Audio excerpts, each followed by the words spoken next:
என்ற எண்ணத்தில் நாங்கள் கட்சியை நடத்தவில்லை. ஏளனம் செய்வதற்காக நாம் கட்சியை நடத்தவில்லை. எடுத்த கொள்கையை உறுதியோடு உணர்வோடு செல்கின்ற பாதை சிறப்பான பாதை. அந்த பாதைகளை நாம் நடக்க துவங்கிவிட்டோம். திரும்பி பார்க்காமல் மக்களுக்காக சேவை செய்யும் போது நாம் வெற்றி பாதையை அடைவோம், வெற்றி கனியை பறிப்போம் என்ற உணர்வோடு தான் சமத்துவ மக்கள் கட்சி நடந்து வருகிறது. அப்படி சமத்துவ மக்கள் கட்சி மக்களுக்காக என்ன செய்து விட்டார்கள் என்று கேட்டீர்கள் என்றால், சமத்துவ மக்கள் கட்சி இந்த 3 ஆண்டுகளில் நாட்டிலே நடக்கின்ற நிகழ்வுகளை எல்லாம் சுட்டிக்காட்டி அது மக்களுக்கு நல்லது செய்கிற திட்டமாக இருந்தால் அதை வரவேற்றிருக்கின்றோம். மக்களுக்கு அது தீங்கு விளைவிக்கின்ற சட்டமாக இருந்தால் அதை எதிர்த்திருக்கின்றோம். பல போராட்டங்கள் கரும்புக்கு விலை அதிகப்படுத்தி தர வேண்டும் என்று விவசாயிகளை விவசாயிகளுடன் உடுமலைப்பட்ட ஒரு போராட்டம் நடத்தியிருக்கின்றோம். கல்லிறக்குவதற்கு அனுமதி தர வேண்டும் என்ற ஒரு போராட்டம் நடத்தியிருக்கின்றோம். ஆக எது தேவை, எதற்காக தேவை, அது மக்களுக்கு ஏற்படுகின்ற நன்மை என்ன என்பதை சிறப்பாக ஆராய்ந்து எண்ணி செயல்படுகின்ற ஒரு இயக்கமாக சமத்துவ மக்கள் கட்சி தெரிந்து வருகிறது. என்னுடைய அரசியல் பயணத்தை பற்றி நீங்கள் தெரிந்து கொள்ள வேண்டும். பல இடங்களில் பேசியிருக்கின்றேன். இருப்பினும் இங்கு பேசுவது நான் பெருமை கொள்கின்றேன். காரணம், சமத்துவ மக்கள் கட்சி ஒரு மாற்றத்தை எப்படி தரப்போகிறார்கள் என்றால்,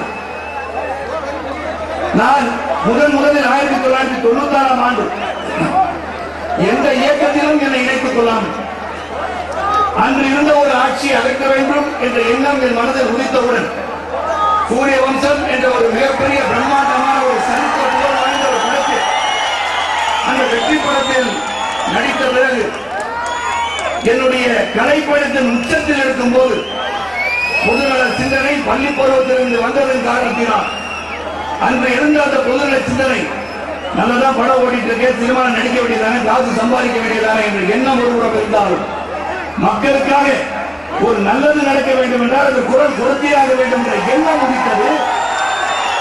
அங்கு இருந்த அந்த கட்சியை, ஆட்சியில் இருந்த அந்த கட்சியை யாரும் எதிர்க்க முடியாத சக்தி என்று நினைத்த அந்த சூழ்நிலையிலே இன்று ஆட்சியாளராக இருக்கும் போது கூட அவர்களும் வேகமாகவும் விவேகமாகவும் மாற்றமிக்க கட்சியாக இருந்தாலும் அவர்களும் குரல் கொடுக்காத ஒரு சூழ்நிலையிலே எந்த ஒரு இயக்கத்திலும் என்னை இணைத்துக் கொள்ளாமல் மக்கள் சிறப்பாக வாழ வேண்டும், மக்களுக்காக சேவை செய்ய வேண்டும் என்ற எண்ணத்திலே என்னை எந்த இயக்கத்திலும் என்னை இணைத்துக் கொள்ளாமல் 40 நாட்கள் தேர்தல் பிரச்சாரம் செய்திருக்கின்றேன். இங்க இருக்க பல தோழர்களுக்கு தெரியும் சரத்குமாரின் தேர்தல் பிரச்சாரம் எப்படி இருக்கும் என்று. காலையில் 6 மணிக்கு இருந்து இரவு 6 மணி வரை, அப்போது 1996ஆம் ஆண்டு அங்கு காலவரம்பெல்லாம் கிடையாது. காலை 6 மணிக்கு வந்து படுப்பா, திருப்பி 7 மணிக்கு திருப்பா, திருப்பி 9 மணிக்கு பிரச்சாரத்துக்கு சென்று இருக்கின்றேன். அப்படிப்பட்ட உழைப்பை அன்று திராவிட முன்னேற்ற கழகமும் தாமாவும் இணைந்திருக்கிற காலத்திலே என் உழைப்பை தந்திருக்கின்றேன். ஆக அரசியல் தெரிந்தவன் தான் நான். ஏதோ சரத்குமார் வானத்திலிருந்து குறித்த நட்சத்திரம் மட்டுமல்ல, மக்களை பற்றி தெரிந்தவன், மக்களின் துன்பங்களை பற்றி தெரிந்தவன். காரணம், நான் பிஎஸ்சி பட்டதாரியாக இருந்தாலும், பிஎஸ்சி பட்டதாரி கணக்கு படித்து நான் பிஎஸ்சி பட்டதாரியாக இருந்தாலும் நான் முதலில் ஒரு சைக்கிளை எடுத்துக்கொண்டு பெங்களூரிலே பேப்பர் வித்த சரத்குமார் 500 ரூபாய் சம்பளத்திற்கு உழைப்பு என்பது என் உள்ளத்தின் அடித்தளத்தில் இருந்து உழைப்பு என் குருதியில் ஓடிக்கொண்டிருக்கும் ஒன்று.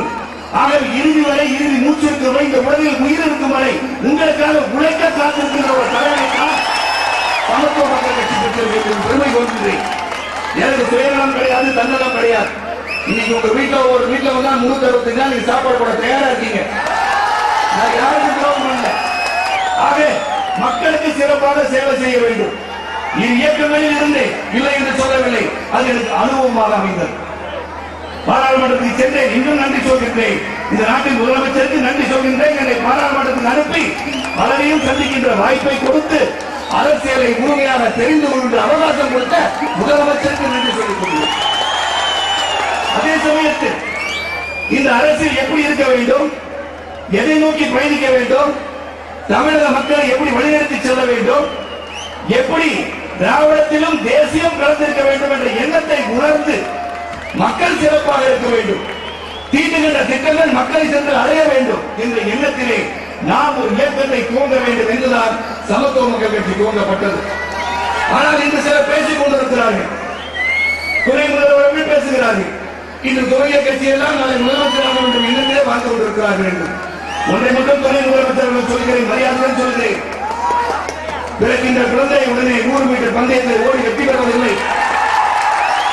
தவற வேண்டும், தவறி விட வேண்டும், ஓட கற்று நடக்க கற்றுக்கொள்ள வேண்டும், ஓட கற்றுக்கொள்ள வேண்டும். தான் எந்த எல்லையை சென்று அடைய வேண்டும் என்ற எண்ணத்தை வளர்த்துக் கொள்ள தாய் தந்தையர் படிப்பு சொல்லித்தர வேண்டும், உருவாக்க வேண்டும், நல்ல ஊட்டச்சத்தை கொடுத்து வளர்க்க வேண்டும். அதன் பிறகு ஆசிரியர்கள் கல்லூரி பள்ளிக்கு சென்றாலும் சரி, கல்லூரிக்கு சென்றாலும் சரி, அவர்களை வழியெடுத்து நேரான பாதை இதுதான் தோழா, இந்த பாதையை வெற்றி பெறுவாய் என்று சொல்லும் போது அரசியலில் ஈடுபட்டு அரசியல் மக்களுக்காக தன்னலமற்ற சேவை செய்ய வேண்டும் என்று எண்ணியவர்கள் வரும்போது முதலமைச்சர் ஆவதற்கு தகுதி பெற்றவர்கள் இந்த தமிழகத்தில் உள்ள அனைவரும் தகுதி பெற்றவர்கள் தான் என்று அவர்கள் சொல்கிறார்கள். இன்னைக்கு முதலமைச்சர்னா அந்த கட்சி துவங்கிய காலத்தில் நீங்கள் முதலமைச்சருக்காக ஆசைப்படவில்லையா என்றுதான் கேட்க வேண்டியிருக்கு. அதை பற்றி பேசக்கூடாது, அதை பற்றி பேசவும் நான் தயாராக யாரையும் குறை கூறி சுட்டி காட்டி அவர்களோடு பேசி சமத்துவ மக்கள் கட்சி வளர்க்க வேண்டிய எண்ணம் சமத்துவ மக்கள் கட்சி கிடையாது.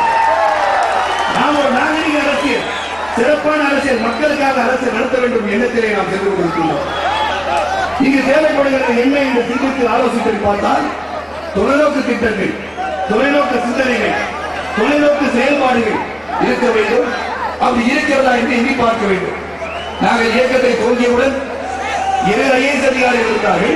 இன்று அன்பு அண்ணன் அவைத்தலைவர் அவர்கள், இன்று செல்வராஜ் அவர்களுக்கு அறிவுரையாற்றி, ரவீந்திரன் துரைசாமி வழக்குரைஞர் அவர்கள் அறிவுரையாற்ற, என் இல்லத்தரசி உங்கள் சித்தி, உங்கள் அண்ணாமலை, உங்கள் செல்லமே அரசியல் ஆளுநராக இருக்கிற ஒரு கட்சியாக நாங்கள் கட்சியை எப்படி நடத்த வேண்டும்? பல அறிஞர்களை வைத்துக் கொண்டிருக்கிறோம். அறிஞர்களை வைத்துக் கொண்டு அந்த அறிஞர்கள் சொல்வதை கேட்பதுதான் சரத்குமார். சரத்குமார் ஒரு பெரிய அறிவாளிகள் சொல்ல, என்னுடன் இருக்கும் அறிஞர்கள் சொல்வதை கேட்டு நடக்கின்ற கட்சி உண்மையான ஜனநாயக கட்சி, இரண்டாம் நிலை தலைவர்களை உருவாக்குகின்ற கட்சி தான் சமத்துவ மக்கள் கட்சி. ஏதோ சமத்துவ மக்கள் கட்சி இங்கு வந்துவிட்டது, நாளை ராதிகா சரத்குமார் அவர்கள் தலைவியாகி விடுவார்கள், அதன் பிறகு வரலட்சுமி சரத்குமார் தலைவியாகி விடுவார்கள், அதன் பிறகு பூஜா சரத்குமார் தலைவியாகி விடுவார்கள், ரயான் சரத்குமார் தலைவியாகி விடுவார்கள், 6 வயது சிறுவனான என் மகன் ராகுல் தலைவராகிவிடுவார். நிச்சயமாக கிடையாது. மகிழை மாங்கோடையில் சொன்னேன், என் குடும்பத்தை சார்ந்த யாருமே நிச்சயமாக சமத்துவ மக்கள் கட்சி தலைமை பொறுப்புக்கு வரமாட்டார்கள். இது உறுதி, இது சத்தியம். ஏனென்றால் எதற்காக சொல்கிறேன் என்றால், நீங்கள் ஒரு சகோதரர்களாக இருக்கிறார்கள். நான் குடும்ப அரசியலை பற்றி பேசுகிறேன் என்று எடுத்து விடாதீர்கள். ஒரு ஜனநாயகம் என்பது பலரும் இருக்கிறார்கள், ஆட்கள் மிக்கவர்கள் இருக்கிறார்கள், ஆட்கள் உள்ள செயல்பாடு மிக்க உணர்ச்சி உணர்வோடு செயல்படுகின்ற மக்கள் சேவை ஈடுபடுகின்ற பலரும் இருக்கிறார்கள். இயக்கத்தில் பார்ப்பதற்கு மெதுவாக இருக்கிறார்கள், ஏதோ மெதுவாக சென்று கொண்டிருக்கிறார்கள். நினைத்து விடாதீர்கள். சமத்துவ மக்கள் கட்சி உறுதியான ஒரு கட்சி, நேர்மையான ஒரு கட்சி, தன்னலமற்ற சுயநலமற்ற ஒரு கட்சி. இதோ வந்து கொண்டிருக்கிறோம். Please expect unexpected.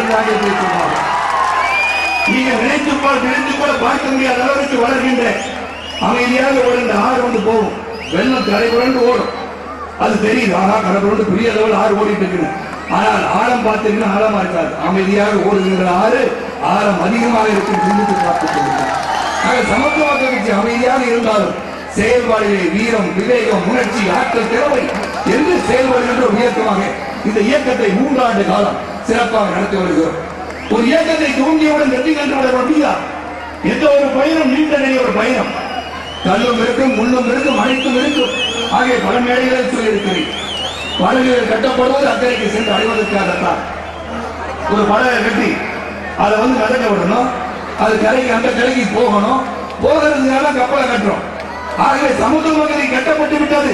அக்கறை அடைந்து சேரும் வரைக்கும் நம் ஆளுமைகள் இருக்கும் போது, நம் ஆளுமைகள் இருக்கும் சொந்தங்கள் இருக்கும் போது அது செல்ல வேண்டிய இடத்தை சென்று அடையும் நாள் வெகு தூரத்தில் இல்லை. நீங்க முக்கியமாக நாம் பேச வேண்டியது நமது மக்கள், நாளைய சமுதாயம், இளைய தலைமுறை.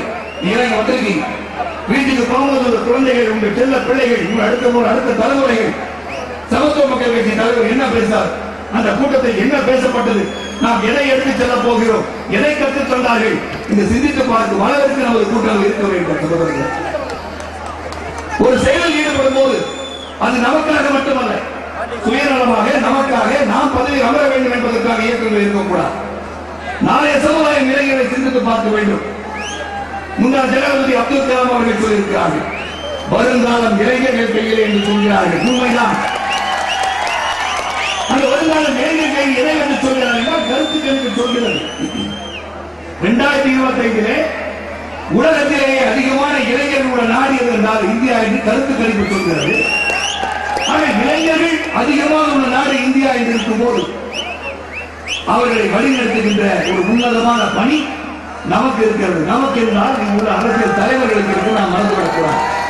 அவர்களை வழிநடத்தி செல்ல வேண்டும். அவர்கள் கல்வி, சுகாதாரம், பொருளாதார மேம்பாட்டிற்கு அவர்களுக்கு வேலை வாய்ப்பு, வேலைக்கேற்ற ஊதியம் என்று அவர்கள் வழங்கப்பட வேண்டும். பல குறைகள் இருக்கிறது. இந்த ஆட்சிகள் எப்படி நடந்து கொண்டிருக்கின்றன? எதை நோக்கி மக்கள் என்ன எதிர்பார்க்கிறார்கள் என்று சொன்னால் ஒரு மாற்றத்தை எதிர்பார்க்கிறார்கள் என்பதை நான் அடித்து சொல்ல முடியும். இந்த உலகத்திலேயே ஒரு மிகப்பெரிய ஊழல் என்று சொன்னால் அது ஸ்பெக்ட்ரம் ஊழல் என்று சொல்லலாம். 1,76,000 கோடி எவ்வளவு ஜீரோன் போட்டு பார்த்தாலும் கணக்கு பார்க்க முடியாது. இங்கு நான் எதற்காக பேசுகிறேன் என்றால் காரணம் இருக்கிறது. சிறந்த பொருளாதார நிபுணர் இன்று நமது பாரத பிரதமர். ஒரு சிறந்த பொருளாதார நிபுணர் பாரத பிரதமர் சொல்வதற்கு யாரும் உண்டு. பொருளாதார ரீதியிலே உலகமே தத்தளித்துக் கொண்டிருந்த சமயத்தில் ரிசெஷன் என்று சொல்லும் போது பல நெருக்கடிகள், பல பிரச்சனைகள் பொருளாதார ரீதியாக உலகமே சந்தித்துக் கொண்டிருக்கும் போது நிலையாக அந்த பொருளாதாரத்தை சிறப்பாக நடத்திய பெருமை நமது பாரத பிரதமர் மன்மோகன் சிங்க்கு உண்டு. ஆக அப்படி ஒரு பெரிய பொருளாதார நிபுணர் ஆட்சியில் இருக்கும் போது இது எப்படி நடந்தது என்பதுதான் அனைவரும் கேள்வி. நிர்வகிக்கப்பட்டாரா, நிர்பந்தமா என்று சிந்தித்து பார்க்க வேண்டும். நல்லாட்சிகள் கூட்டணியில் அமையும் போது அந்த கூட்டணி கட்சிகளை மீறி பேச முடியாத சூழ்நிலை நடக்கின்ற அவதிகள் தான் இதையெல்லாம் என்று சொல்ல முடியும். ஆக ஒரு நிர்பந்தம் வந்திருக்கிறது. தவறு செய்பவர்கள் தண்டிக்கப்பட வேண்டும். நான் நேற்று பத்திரிகையை படித்த வேலூரில் நமது முதலமைச்சர் அவர்கள் பேசியிருக்கிறார்கள். முதலமைச்சர் என்ன சொல்லியிருக்கிறார் என்றால் அவர்கள் செய்யவில்லையா, இவர்கள் கூட செய்யவில்லையா என்று கேட்டிருக்கிறார்கள். அவர் மீது அதிக மதிப்புள்ளவர் தான். உறவுகள் வேறு, கொள்கைகள் வேறு, நாகரிக அரசியல் நடத்துவதுதான். இன்னொரு அப்பா இந்த அன்புடன் அழைப்பவன் தான் சரத்குமார். ஆனால் அதே சமயத்தில் ஏதோ 2-3 விழாக்களுக்கு சென்று விட்டதனால் சரத்குமார் திராவிட முன்னேற்ற கழகத்தில் இணைந்து விடுவார் என்று கனவு இருக்கிறார்கள். அது உறவுகள். என் மனைவி ராதிகா கூட அப்பா என்று தான் அழைப்பார். தந்தை இருந்தவர் ஒரு அப்பா என்று அழைப்பதை டாக்டர் கலைஞர் அவர்களை தான் இல்லை என்று சொல்லவில்லை. ஆகவே செய்த தவறுகளை சுட்டிக்காட்ட மாட்டேன் என்று மட்டும் நினைக்கிறார்கள். ஆக ஒரு மாற்றம் தேவைப்படுகிறது. அவர் சொல்லியிருக்கிறார், எனக்கு மன வேதனை அளிக்கிறது. எதற்காக வேதனை என்றால் ஒருவர் குற்றம் சாட்டப்பட்டிருந்தார். அந்த குற்றம் நிரூபிக்கும் வரை அவர் செய்த குற்றத்தை கண்டுபிடித்து சொல்லும் வரை பொறுத்திருங்கள் என்று சொல்லியிருக்கிறார். I expect our முதலமைச்சர் chief minister to be a statesman and not a politician here. ஒரு விசனரியா இருக்கும், தொலைநோக்கு சிந்தனையுடன் மக்களுக்காக பாடுபட்டு பல நல்ல திட்டங்களை வகுத்தால், நல்ல திட்டங்களை வகுக்கும் போது ஊழல் குற்றச்சாட்டப்பட்ட ஒருவரை நீங்கள் தப்ப கட்ட கட்டக்கூடாது. அங்கு ஒரு சொல்கிறார், எனக்கு வேதனை அளித்த ஒன்று என்ன சொல்லிவிட்டார் என்றால், இவர்கள் செய்யவில்லையா ஊழல், அவர்கள் செய்யவில்லையா ஊழல் என்று சொல்லும் போது ஒரு தவறு செய்யும் போது அவர் தவறு செய்ய, இவர் தவறு செய்ய, நான் தவறு செய்ய சொல்வது நியாயமாக இருக்காது, தர்மமாக இருக்காது.